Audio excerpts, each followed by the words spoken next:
Hi, everyone. It's Travis. I want to talk today about it's hard to even get talking about. It's hard to be vulnerable about this on camera again. Um, I was triggered the other day by our son, Tyler. Um, he was in the bedroom watching TV with us, and he had said something to the effect, "Oh, Dad, oh, you're just Mr. Skinny," or something like that. And it took me back to childhood, to when I was a teenager. And I was extremely, extremely thin. I think it was like 150 pounds when I graduated high school. Um, and so I got teased a lot. I got picked on over the years. It definitely affected my self image of my body. I started thinking, well, shoot, if everybody's telling me I'm too skinny or too thin, I must be, you know? So I look in the mirror and see that skinny boy looking back at me. And so when he said it the other night, even at 47 years old, it still had that effect.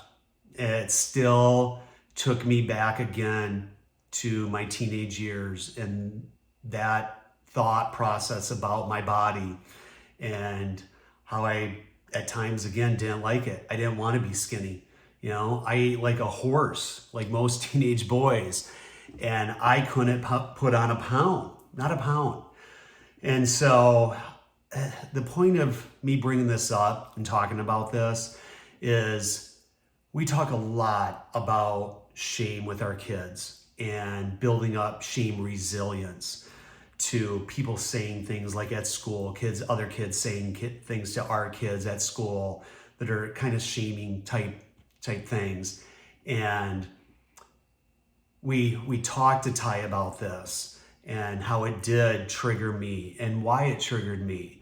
And he really got, and it really sank home that, again, at his dad at this age is still being triggered by something, again, that was hard for me to deal with as a kid. It's one of those things that I always bring up to people when we get talking about this, that overweight children are obviously picked on horribly, shamed horribly. But a lot of people don't realize also on the other side of that is us skinny people, and in the picking on, because again, we're not the average body, we're not at the average kid body. We're not, average looking, so to speak. And so again, I'm kind of all over the place here. This is kind of, again, it's emotional for me to even talk about, but I kind of want to wrap this up, obviously.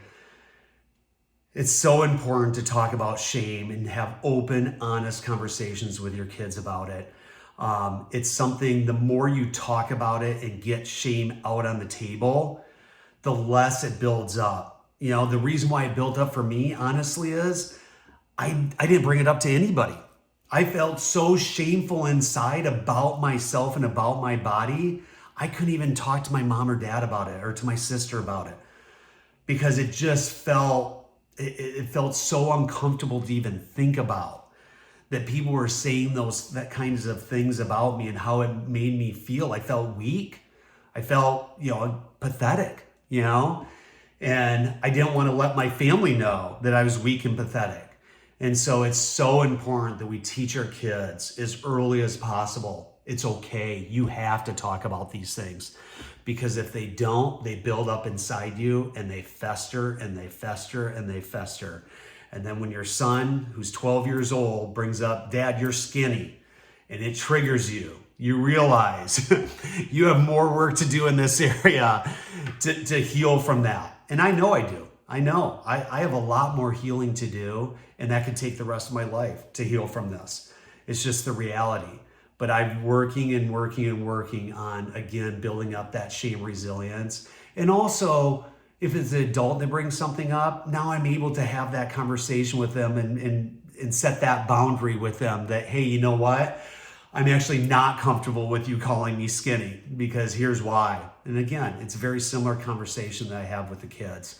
and explaining why and just being vulnerable with them. And they understand, they get it. You know, people, again, when you're honest with them and you explain, you don't have to explain where it comes from. That's none of their business.